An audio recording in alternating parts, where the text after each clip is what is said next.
This is Chicago. Doors open on the left at Chicago. Welcome to Chicago. Welcome to Chicago. Welcome to Chicago. This is Chicago. Doors open on the left at Chicago. Welcome to Chicago. Welcome to Chicago. We are live from Output Lounge here in Chicago on the corner of Grand and Wood. What's the address? Oh, I don't know the address. I know it's Grand and Wood. and I know it's a great place to get some. I think it's 1758 West Grand. 1758 West Grand, corner of Grand and Wood. Yeah. What's up, everybody? I'm Ivan Vargas. This is I'm Big Z. Yeah, we are live in Chicago, and we're excited about this Bears game, bro. I'm excited. Big disappointment last week. Yeah. The collapse. The collapse, and I was there. Like I would say, I left here in a hurry so I could go ahead and watch this debacle at the end. You should have said here. The beer was cheaper. Yeah, the beer was cheap. I should have. and to be honest with you, in the fourth quarter, I was like, man, I should have fucking just stood. Yeah. There's no reason for me to have gone. Like just to be disappointed once more.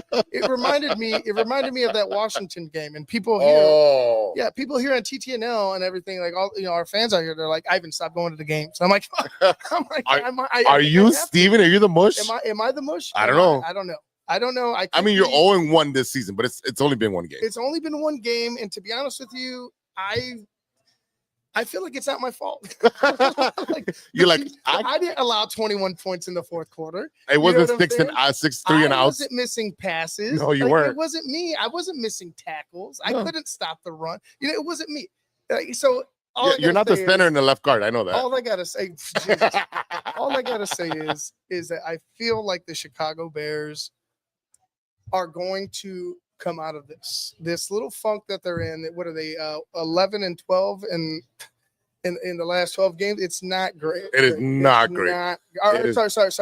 They're 1-1. Was it 1-12? I believe I got it right. Yeah. Either way, they suck. They suck. They suck in the last 12 games. We suck again. The only game that we won is the Packer game at the end of the last quarter, or the last year, and I couldn't fathom them blowing the game the way that they did. But then again, I'm thinking like, hey, you know what? This team they still have this room to grow. They still have this growth period that they need to get out of it. Like they still have the funk of the last regime. Yes. The stink is still on them. And they need to figure out how to close. And I feel like Ben Johnson is the right guy to do it. Like just his attitude about it, his approach, his willingness to put it on himself is like, that's fine. I don't want him to do it too much because that means we're losing. You gotta start holding the guys accountable. But I think with this man's tutelage, this team can come out of the darkness and start to be a competitor again. So yesterday we were at the Output Crime Stoppers golf outing, and obviously I had a great time because I'm injured. Yeah, you had a wonderful time. Open bar is all we have to say. Open bar. Look at that. Golf and golf carts are all I have to say. Golf cart 1, Big Z 0. Yeah. But a lot of the conversation was, what are the Bears front office doing? You could have went after Saquon last year. Mm-hmm. You could have got Myles Garrett last year. Those are two needs that you have that we still need. We need a powerful running back because Ben Johnson's offense runs off the play action, which means you have to be able to run the ball. Period. Yeah. And the fact that he didn't use Monangai in the running game last week, and he's like, yeah, I gotta get him more touches. I felt like everybody was running off emotion last week. It was everybody, and it goes from fans to the players to Ben Johnson. Everybody was running on high emotion. And I think that played into the detriment of the Chicago Bears and Ben Johnson, because it's like, all right, this is working. Let's do this. Like, let's keep Caleb going on the, with the passing game. Let's try to do, a little bit too much. But then in the second half, they just abandoned the run. Like Monangai was a non-factor. Swift was doing all he can, but Swift isn't a power running back. No, he's not. Swift isn't the bell cow. Swift is a great change of pace back. So like if you had a guy that you could trust, if you had a Travion Henderson, if you had a guy, another running back that you can trust to get 2, 3, 4 downs out of him, and then maybe in the next drive change your running back. That's something that we don't have. We don't have a guy that could do that. They're forcing. So why is he on the phone? Why is he on the phone trying to get people? Because that's Ryan Poles. Ryan Poles is going to Philadelphia. The Eagles got Etienne, right? Yeah. No. They did not get Etienne. They got. Who did they get? They have from the Texans. They got Tank Bigsby. Okay. Oh no, not from the Texans, from the Jaguars. Sorry, Tank Bigsby from the Jaguars. Okay. They got Tank Bigsby from the. Oh, sorry, got it mixed up. Tank Bigsby from the Jaguars went to the Eagles, right? Is that not something that we could have gave up a 4th-round pick for a change of pace running back?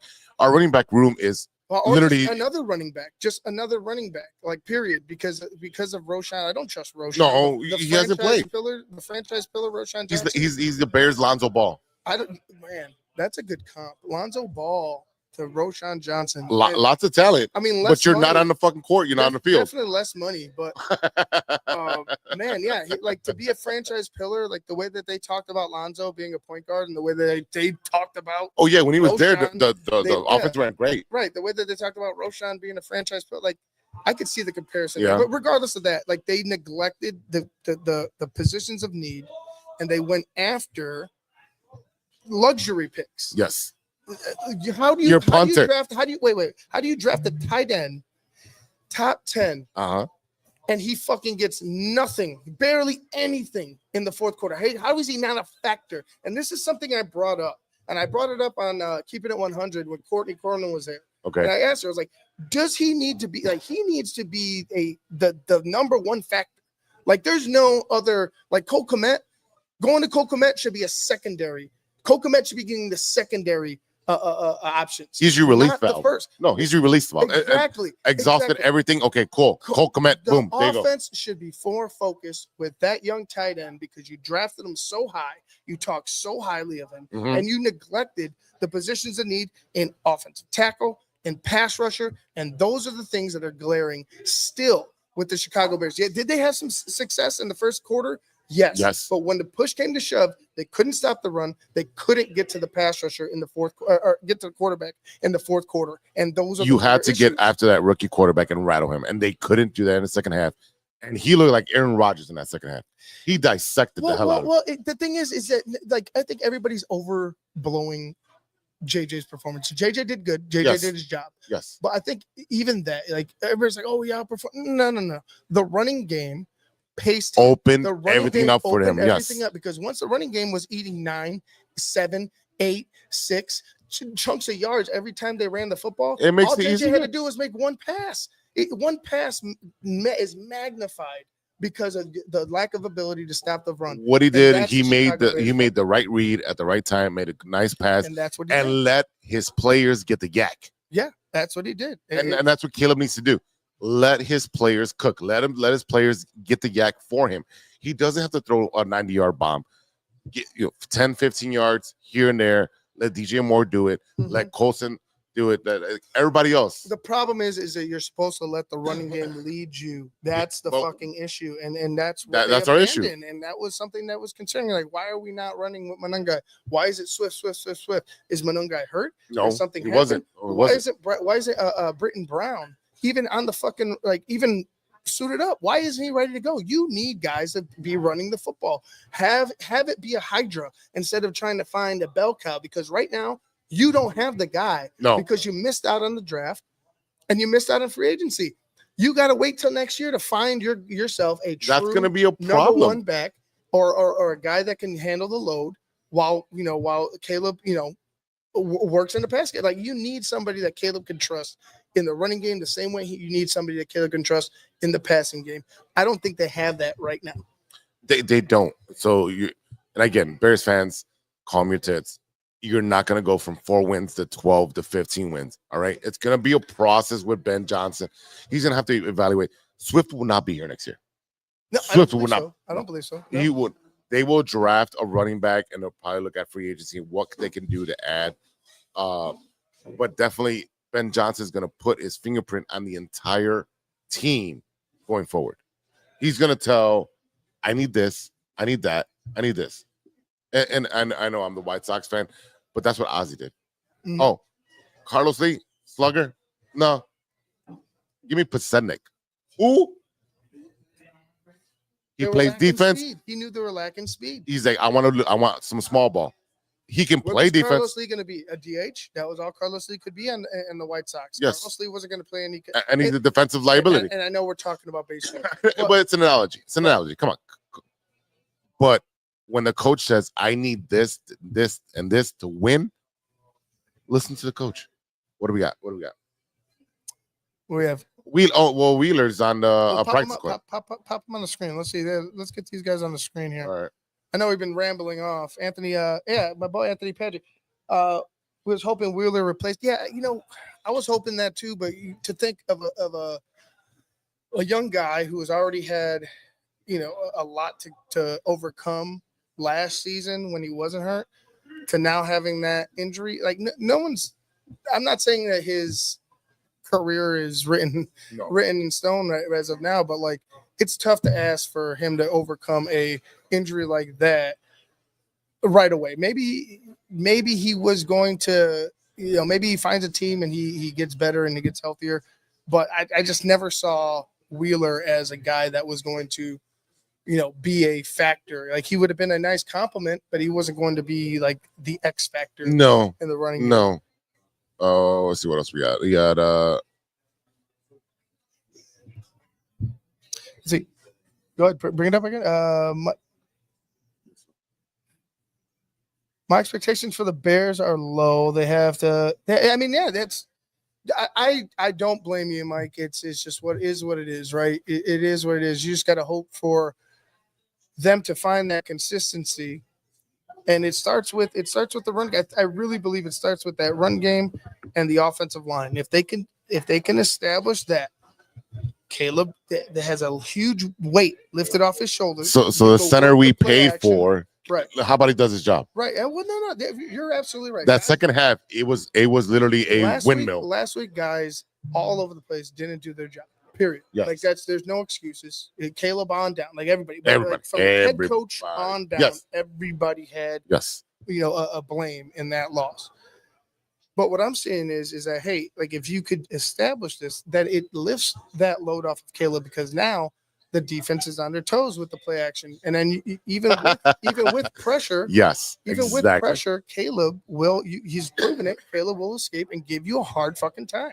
So, to me, the run game opens up that deep passing game, opens up that intermediate passing game, gives Caleb a lot more time to work, a lot more confidence in himself to get the ball where he needs to be. And like I said, Caleb is the guy that needs to improve in a hurry. You know what I'm saying? If the Bears want to win, improve in a hurry, because everybody, like, you got a lot of people that believe in you. You got a lot of people that doubt you, but you could change everything if you make the throws that you need to make. If honestly, he doesn't play defense, but if you find a way to win that game after that collapse last week, there's a different narrative here. You know what I'm saying? There's a different narrative. So all I gotta say is find a way to win the game. Find a way to win the game. A very winnable game. Oh yeah, because the Lions have lost so much between coaches and players. What the capabilities of that team is because you were there in the building. You should be able to dissect the hell out of that defense, be predicting what's going to go on the offense, because it used to be your offense and they're trying to do a bootleg version of it. So it's a very winnable game. But again, if everyone does their job, we should be okay. I know people were asking about the injury report. We had Kyler Gordon with a hamstring. He's out for today. Jadehi Walker is doubtful. Say his name again. Jadehi. Okay, I thought you said Jadehi. I was like, what the hell? Yeah. Grady Jarrett is playing. Yeah. Grady Jarrett's playing. Blackwell is playing. Looks like it. TJ Edwards is gonna play. Jalen Johnson's playing.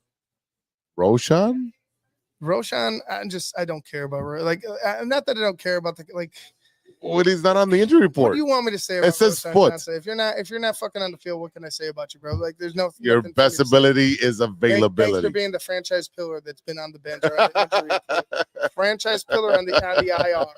Pillar on the IR. That's I'm telling you. What else we got here? Let's check out. The best thing about Caleb is at the end of the game, he's dangerous as hell. So is Justin Fields. He can run. Yeah, but there's a difference. There's a huge difference between Justin Fields passing wise and Caleb passing wise. Oh no, Caleb is a way better passer. Caleb is willing to put that. He's shown that he's willing to put the ball in the middle of the field, and he did it a few times. But the thing is the timing and the understanding of where his receivers are going to be in this offense. I'm like, it just is what it is. It needs time. Everybody wants it, the instant gratification. No. You need to allow it to marinate. If by week 8, this guy is throwing, like, make the change. If he can't figure it out, make the change. Really? No. I'm dead serious. For Agent Bajan. If it's like Caleb's throwing picks, if it's Caleb's falling apart, fine, make the change. But did he throw a pick last? No. Did he miss passes? Absolutely. No. There are things that he definitely needs to grow with. But to go ahead and be like, Caleb is the only issue that will change things. No. Tyson Bagent would have been blown up last week if it wasn't for Caleb's ability to get away. Everyone loves the fucking backup quarterback. Like, Tyson is athletic, but yes. I don't think he gets away from some of those sacks. I think the difference between them two is he doesn't have the arm strength that Caleb does. He doesn't have the athleticism.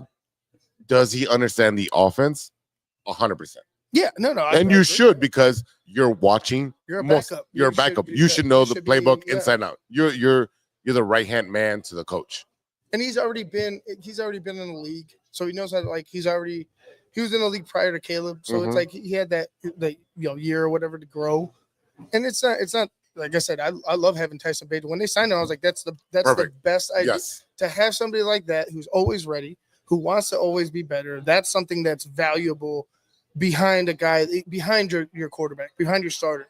That's something that's valuable. Not to say that he can't ever be a starter ever, because I think that he will eventually when he leaves us. If he leaves us or whatever, But that's something that I'm happy the Bears understood. Beyond that, this is Caleb Williams' show until he shows he fails. Period. Did he miss a couple throws? Yes. 21 unanswered points aren't his fault. No, that was 21 unanswered. You had 6 3 and outs, if you allow and that puts the defense in a predicament of playing. If you allow 14 points, and there were, and if the kicker makes his kick, there's, like I said, there's plenty of blame to go. It goes all the way around. We could go ahead and talk about that till we're blue in the face. I'm ready to go ahead and move on. I can't wait for this game to start. It's about to kick off. It's about to kick off. Yeah. It's noon. What are our predictions? What are we going to say? I am going to go 24-23 Bears. I'm going to go 32. Whoa. 24 Bears. We're going to score 30 points. I'm going to go 32. Holy 24 Bears. When is the last time the Bears scored 30 points? Beyond Ben Johnson leaving the offense. Okay. Aaron Glenn leaving that defense. Yes. Is bigger in my eyes. I think the Bears are going to find some success. Will they struggle here and there? I believe so. Hopefully, they don't give up 12 penalties for however many fucking yards. Like you mean those ghost penalties that happen? Okay, but a couple ghost penalties, 12 of them? No. Maybe 2 of them. 2 of them more. Well, like, you can't tell me 10 of those other penalties. You got to play through that. Like, you got to be able to play through that and win. So, like I said, I'm going to go 32-24. Chicago Bears. All I need, I don't care what the score is. I need a dub, because going 0-2, going against the Cowboys next week, and then you have the Bengals and the Ravens. The Cowboys don't look bad. The Cowboys did not look bad in that loss against the Eagles. They really no. didn't. They look like they're a team that could handle us if we're not fucking ready for them. They might come into Soldier Field and handle us if we're not.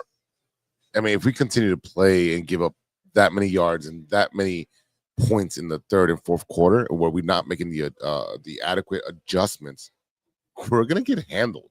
That's the truth. It's just the truth. It's just, and like, let's see what happens here, because we got some starters back on defense. Jalen Johnson's back. We got TJ Edwards back. Our best linebacker. Let's see what happens here. Grady Jarrett will play, so we don't have to worry about that. We got our guy in the middle.